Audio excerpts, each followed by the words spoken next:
सोन्यासारखी offer आहे बाबा, पैसा समोरून येतोय. आणि हे जर का कर्मदरिद्र्यासारखी आपण ही ऑफर सोडली ना तर याला काही अर्थ नाही. तुम्हाला सांगतो, एकतर त्या बिल्डरची कटकट जाईल, वर 2 घरं 2 रो हाऊसेस तो स्वतःहून बांधून देणार आहे आपल्याला. अहो इतकी वर्ष ती जमीन तुमच्याकडे आहे, घर बांधणं झालं का तुमच्याने? नाही. 2 घरं आयती बांधून मिळतात आपल्याला. चांगली ऑफर आहे ही, सांग ना. एक्झॅक्टली, अगदी चांगली ऑफर आहे. झाली तुझी बडबड. तू कितीही बोललास ना तरी आमचा निर्णय बदलणार नाहीये. त्या बिल्डरच्या कागदपत्रांवर आम्ही सह्या करणार नाही. याला म्हणतात दैव देतं आणि कर्म नेतं. किती हट्टीपणा करताय तुम्ही हा? आता काय ते गुंड इथे येऊन घर पेटवण्याची वाट बघतोय का आपण?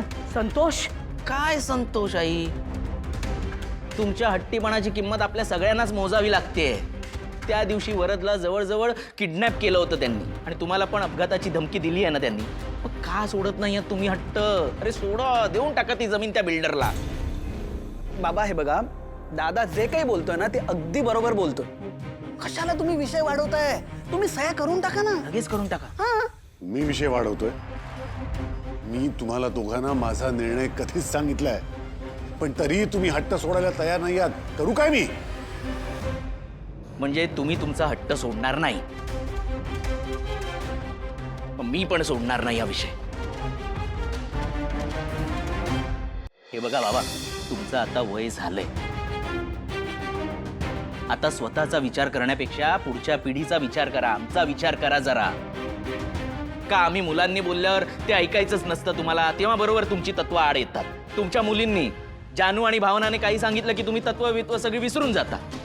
तुम्ही एकतर स्वतःचा तरी विचार करता किंवा तुमच्या फक्त मुलींचा विचार करता. आमचा कधीच विचार करत नाही. आजवर आम्हा मुलांसाठी काय केलंय तुम्ही? सांगा ना, काय केलंय? काय केलंय? मीच सांगतो, काही केलेलं नाही. एक जमिनीचा जो तुकडा घेऊन ठेवलाय ना त्यावरच बसून आहात. आता तो तुकडा विका आणि त्यातून जी किंमत येईल ना ती आम्हा भावंडांमध्ये वाटून द्या. कळलं ना? बस. करेक्ट.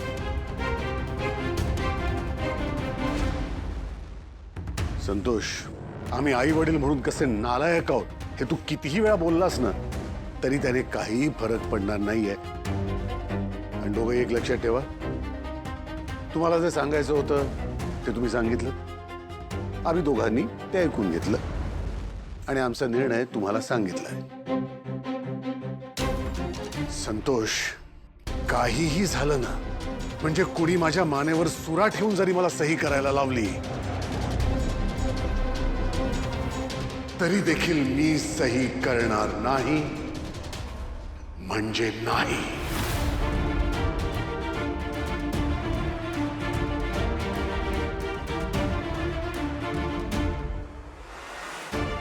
याला काय अर्थ नाही. नाही नाही बाबा, नाही. तुम्ही त्याच्या आत्ता माझ्याबरोबर येणार आहात आणि तिकडे सही करणार आहात. नाही, बरोबर आहे बाबा. तुम्ही आत्ताच चला. नाही, आत्ताच्या आत्ता तुम्ही चला. नाही बाबा, आत्ताच्या आत्ता. बाबा, आई, थांब एक मिनिट. तू थांब. ए, वीणा, थांब. बाबा, चला. आई, थांब.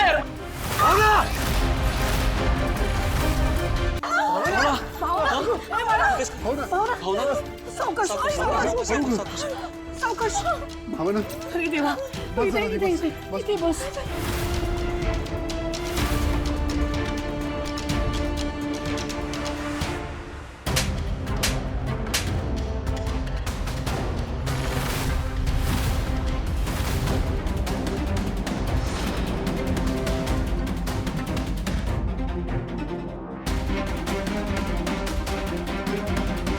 माझी बायको प्रेग्नंट आहे, त्यामुळे तिच्या अवतीभोवती वावरताना ना भान ठेवा जरा.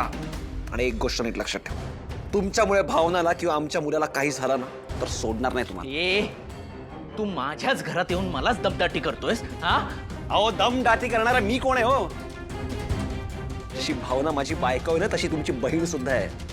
खरं तर तुम्हाला त्याची काळजी वाटायला पाहिजे, पण ते जाऊ दे. हं? तिला धक्का देऊन सुद्धा तुमच्यावर काही परिणाम होणार नसेल तर मी. काय समजतोस तू स्वतःला? हा, काय समजतोस? तो शरीर तू काय समजतो स्वतःला? कळते का काय बोलतोयस तो? भावनाच्या अशा नाजूक अवस्थेत तुझा धक्का लागला म्हणून पडली भावना, आणि वर तू सिद्धूशीच भांडतोयस. ती स्वतःहून मध्ये आली, तोल जाऊन पडली, त्यात माझी काय चूक आहे? हा माणूस माझ्या अंगावर उगाचच धावून आलाय.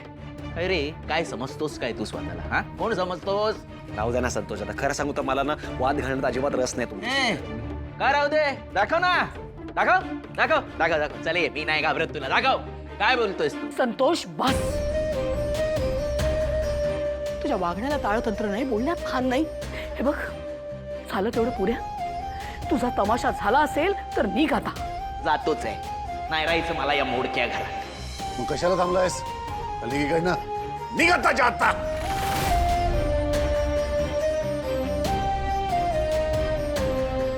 आणि संतोष, एक लक्षात ठेव, जर पुन्हा तुला आमच्या या मोडक्या घरात यायचंच असेल तर संयमाने वागायचं. ही अशी अरेरावीची भाषा चालणार नाही, लक्षात ठेवा. आणि आता निघितनं. आणि हे तू परत जर का माझ्या अंगाला हात लावलास ना तर माघात पडेल. संतोष निघ. हो, काय काय विडा, चल आता. नवऱ्याचा अपमान बघून पोट नाही भरलं तुझं? चल, स्वतःच घर आहे ते बघायचं सोडून सगळीकडे. वीणा बाळा, तू निघ. सॉरी, काळजी घे.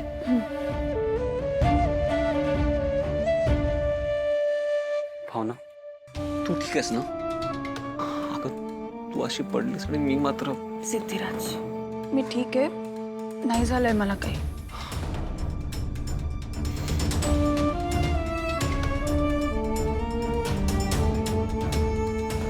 काका, खर तर मीच माफी मागतो. म्हणजे संतोष दादांवर असा हात उचलायला नको होता मी. भावनाला जर कोणी असा त्रास दिला ना तर मला सहनच होत नाही. खरंच माफी मागतो मी तुमची. नाही नाही सिद्धू, चुकीचंच वागला तो. तुझा नाही तर आमच्यापैकी कोणाचा तरी हात नक्कीच उठला असता आज. सिद्धू, तू जे केलंस ते काहीही चूक नव्हतं. संतोषला शिक्षा मिळायलाच हवी होती. पण बाबा, दादा का एवढा चिडला होता? झालं काय होतं?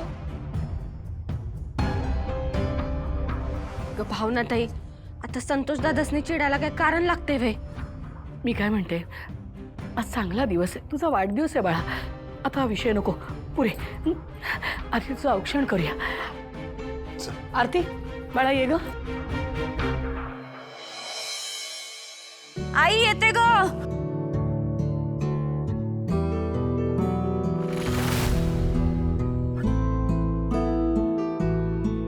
आईच्या चपला किती खराब झाल्यात आणि तरी याच चपला घालून फिरते ही. नाही, आई, आई. आले आले. काय ग, काही राहिलं का? नाही, आज तू भावनाताईकडे कार्यक्रमाला जाणार आहेस ना? मग तू माझ्या या चपला घालून जा. अगं कशाला, माझ्या आहेत की.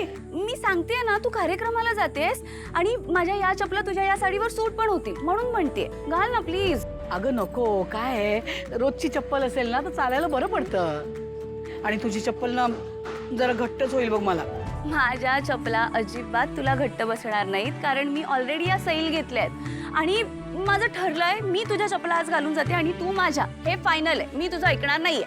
जानू ऐक ना बाळा, अगं त्याच्यात तुला चालायला नाही, मला उशीर होतोय. बाय. अगं त्याच काय बाई या पोरीचं.